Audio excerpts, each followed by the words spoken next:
So who is the Scorpion? I've always known him as a Spider-Man villain, kind of a lower B or T tiered villain who is not really a threat and just kind of shows up, gives Spider-Man a hard time, but Spider-Man's always inevitably going to win. What else do we know about him? He's a Scorpion, he's a strong guy. He's made by J. Jonah Jameson to defeat Spider-Man. He's got the suit, he's got the tail shoots stuff, he's stuck in the suit. Like, these are the standard things we know about Scorpion. What if I told you that everything you know about Scorpion is somewhat true, but different, and it was developed over time? In his early appearances, he was more than just a Spider-Man villain. A lot of the things we know about him aren't quite true. He was a major threat. And I think that is part of what makes the appeal of a villain so much better than that of a hero. When you get a new hero in comics, it's usually one writer, sometimes the same artist, and they have time to develop the whole thing. Where it comes to a villain, he's appearing sporadically over several different years, sometimes by different writers, and they each contribute something different. Different artists bring different tweaks to it. And over time, that develops this character that, over the course of 17 appearances over 20 years, can shape into something that is just a real collaboration and something great. And that is the case with so many villains like Sabretooth or Scorpion, as we're going to talk about here today. So yeah, settle on in, leave a like, subscribe if you're new here, and we're going to take a look at the early appearances of Scorpion. He debuted in Amazing Spider-Man in late 1964. I should say that is Mac Gargan debuted in Amazing Spider-Man number 64. It's obviously by Stan Lee and Steve Ditko. Human Torch, Sandman, typical Spidey adventures, but then there's this guy at the end, and J. Jonah Jameson hires him to follow Peter Parker. He's like, Parker gets those Spider-Man pictures somehow, I need to know how. So he hires just some guy. We later find out it's Mac Gargan. His first full appearance as Scorpion is Amazing Spider-Man number 20, the next issue. You get him right there on the cover. He shows up. As I said, Stan Lee, Steve Ditko, and we find out that it's J. Jonah Jameson hired Mac Gargan. Mac Gargan's like, yeah, Peter Parker's here, and J. Jonah Jameson gets word of a scientist that's actually doing experiments and mutating things. Like,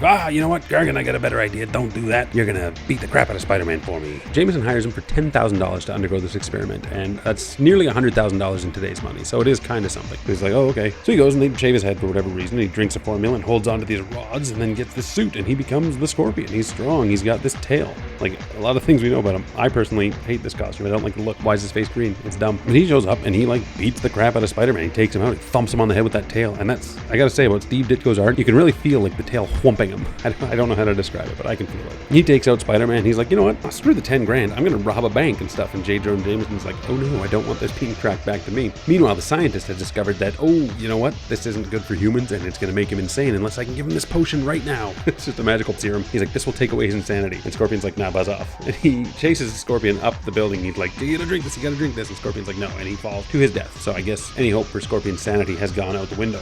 And Spider-Man shows up, and he gets his butt whipped again. By this point, Scorpion's like, you know what? I'm also mad at Jameson. I'm gonna kill Jameson, so I don't want this reversed. I'm gonna cut back everything that could trace this back, and I'm gonna stop it all. So I'm not getting reversed. I'm not turning back. So like right there, he's like, oh, this is great. I love this power. I love being the Scorpion, which is not how we would understand him later. I need a science guy like you to turn me back to plain old Mac Gargan. Anyway, he next showed up again in Amazing Spider-Man number 29, not too long later, right? 9 issues more. Once again by Stan Lee and Steve Ditko. He was in prison, and he said he convinced them to give them his suit. He was playing like, oh, you know, I can heal better if I have my suit, and they give him his suit, and he breaks out of prison. Like, they shouldn't have done that. But then here we see his first of the new abilities that come. He gets new abilities as he goes on, and this one is his little ticker spring tail. But of course, as is his usual MO, first thing he does is he goes after J. Jonah Jameson, but Peter Parker is there, right? Spider-Man comes and stops him. We don't see Spider-Man using these like web bolos and stuff like that as much anymore. He actually pretty handily beats up Scorpion, takes him out, swings him around, and drops him in the river, and then webs him up, and that's really it. So then Scorpion decides to lay low for a while. It's about 5 years in real time, and then he shows up in Captain America number 122. Once again, it is by Stan Lee, but this time we got Gene Colan doing the art, and I personally prefer this rendition. Like, he's got the open face, he's got the goggles, he looks more like a Hydra operative, which would be like awesome. He's not, though.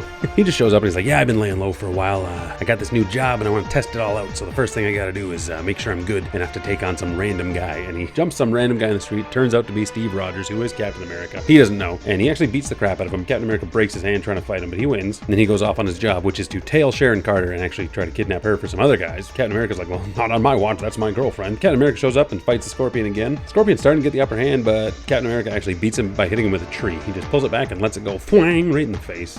A little embarrassing. Not too long after that, Jerry Conway and Gene Colan have Scorpion show up in Daredevil. He shows up and just kind of beats the crap out of the Black Widow. He fights with Daredevil a little bit, and Black Widow kicks him off a roof of the World Trade Center, and he dies. Like in the next issue, there he is, on a stretcher. He's done. He's dead. And Mr. Hyde shows up and steals the body, and the whole thing turns out they were robots designed by the assassin. And that's not like a big giant reveal down the road years later. It was like in 3 issues, boom, boom, boom. Here's Scorpion, he's dead. Oh, he was a robot. Which is why when he shows up again in Captain America, teamed up with Mr. Hyde, In 150, 151, and 152, written by Jerry Conway with art by Sal Buscema this time, he shows up with Mr. Hyde and they do reference that. He's like, oh, I was in prison. All of a sudden I wasn't in prison. I was teleported out and I was knocked out and I woke up in some glass chamber. The assassin kidnapped him and held him in stasis and made robots of him. And he found Mr. Hyde there and he broke him out, and then they went and they're like, well, we got to get revenge and we don't know who did this to us. Instead of looking into it, there's the only people that could have done this to us is S.H.I.E.L.D. They go and they want to attack S.H.I.E.L.D. and once again they get into a fight with Captain America as Steve Rogers because he's coming out of Sharon Carter's apartment. And Scorpion's like, I know who she is. She's with S.H.I.E.L.D., so we'll just follow her and we'll beat up her boyfriend, not knowing it's Captain America. And this time Captain America kind of gets the upper hand. At this point, Captain America is teamed up with the Falcon, so that's the fourth major hero that we've seen Scorpion fight with that isn't Spider-Man, if you include Robot Scorpion. Jerry Conway, this time with artist Ross Andrew, brings Scorpion back to his roots in Amazing Spider-Man number 145. Now this is part of the Clone Saga, as Gwen Stacy has just apparently come back from the dead, and Peter Parker is shook. He's like, I don't know who is doing this and who's messing with me, but I am mad. That's not really a good time for the Scorpion to show up, but he does. And Spider-Man is just like, man, I am looking for something to punch. So you think Scorpion's gonna get wrecked, but he actually takes out Spider-Man and seemingly kills him. He throws him into a cement mixer water thing and turns it on, and he's like, holy crap, I beat Spider-Man. I killed Spider-Man. But if you are keeping track, he's gotten the upper hand on several of these heroes several times. Not for the long haul, but a little bit. Since Scorpion thinks he beat Spider-Man, he does the only logical thing, and he breaks into a mafia house, and he's like, I'm here to take over because I killed Spider-Man. And they're like, what? You are an idiot.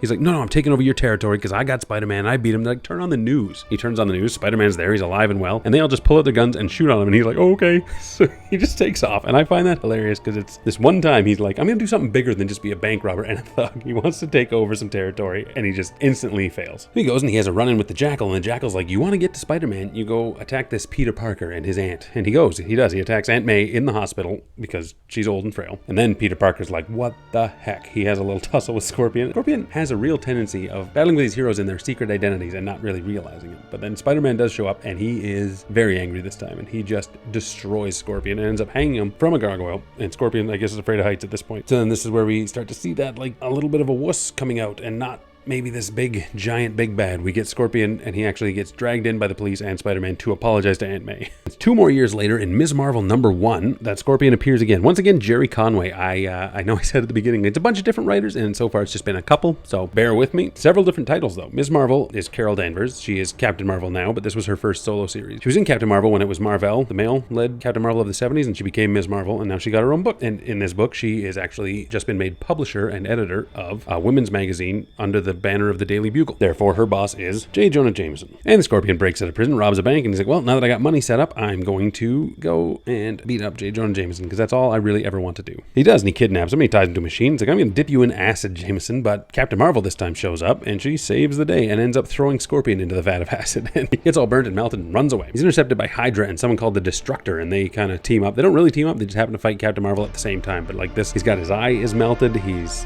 costume's all tattered, it's actually a really cool look for him, and I wish that kept. But Captain Marvel beats him up, actually just leaves him on top of a statue, and then goes and she talks like she's beat him. She's like, oh, you're on your way to the hospital, I'm taking you in, but she doesn't really do anything with him before she gets taken out by the Destructor.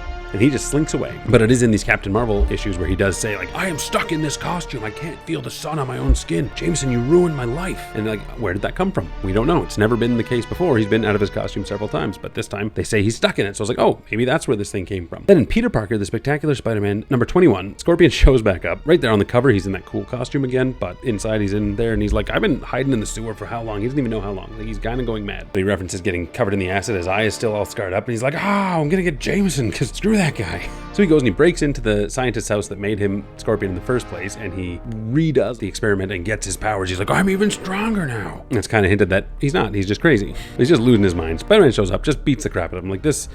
Other times he really got the edge on Spider-Man, and this time he is just flat out destroyed. Spider-Man just beats the crap out of him and rips his mask off. And he's like, what are you doing? He's like, man, I'm showing you that you are nuts. Look at this. This mask comes off. And he's like, holy crap. Maybe I am crazy. I thought I couldn't. I've been wasting my life because I'm stuck in this suit and I could just take it off. Which makes me wonder how he pees. Turn me back, the Mac Gargan. Next appearance will be in Spider-Man Annual UK from 1980. It's just a prose tale, just writing. It's not a comic. There's some pictures with it, but generic Scorpion stuff in between the War of the Reptile Men. And the last one we're going to talk about today kind of brings it full circle. It's Marvel Team Up number 106 from 1981, 17 years after his debut. It's Spider-Man and Captain America, and this one, he is in prison, Scorpion is, and he's not looking too good. But once again, he convinces everybody, hey, give me my suit. They're like, okay, that'll help with your rehabilitation. They give him a suit, and he immediately breaks out. And this time, he actually goes and gathers a bunch of of tech and stuff and builds himself this tail that shoots the big laser. Once again, like, that is something that I thought was just there from the get-go, but it wasn't. It took about 14 appearances and, like I said, 17 years before he got this iconic part of his costume. He also goes and hires a team of thugs to work with him, and he's like, we're gonna take over the city. And they're like, okay, and what's the first thing he does? Goes to the Daily Bugle to attack J. Jonah Jameson. Only this time, Steve Rogers is there for a job interview because he's a cartoonist. Steve Rogers, of course,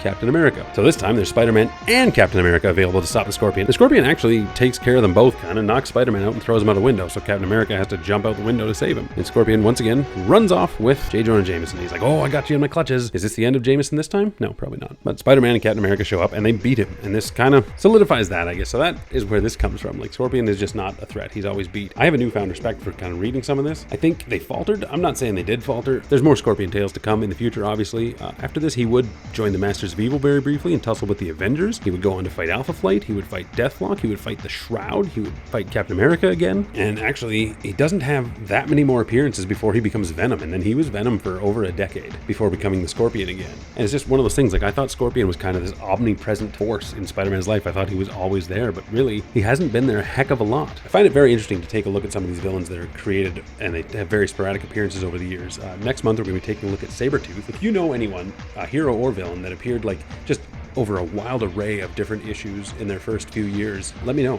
I'd like to take a look at them, but I've got a whole list here of various ones that suit the bill for me, and as I said, next month we're going to be taking a look at Sabretooth. If you want to come back, I've got plenty of other videos to check out, but if you enjoyed this, if you like it, please hit like, subscribe if you'd like to be notified for more stuff. But as I said, the best compliment you could pay for me is to share this video with other people that you think might enjoy it. That's the best way we can help the channel grow and just get everything out there.